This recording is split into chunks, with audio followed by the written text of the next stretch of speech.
Imagine you could label a box and store anything inside it, like numbers, names, and even entire list. Well, that's exactly what variables do in Python.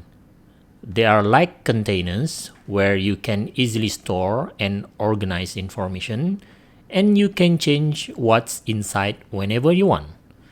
No complicated rules, just a name and a value. In this video, I'm going to show you how to use variables in Python, and trust me, it's super easy.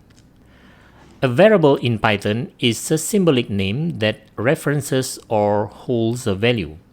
The value stored in a variable can be of various types, for example, number, string, and list, and you can change the value later in the program.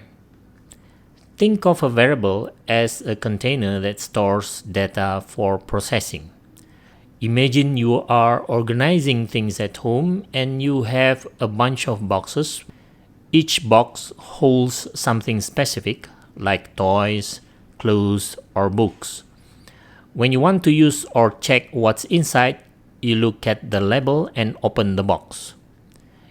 In Python, the box is the variable itself. The label is the name you give the variable. The item inside is the value you store in the variable. For example, age equals to 25.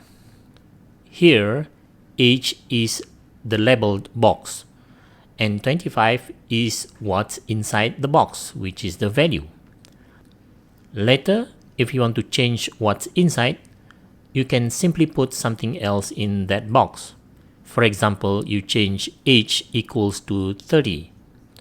Now, the box still has the same name, which is age, but the contents have changed to 30.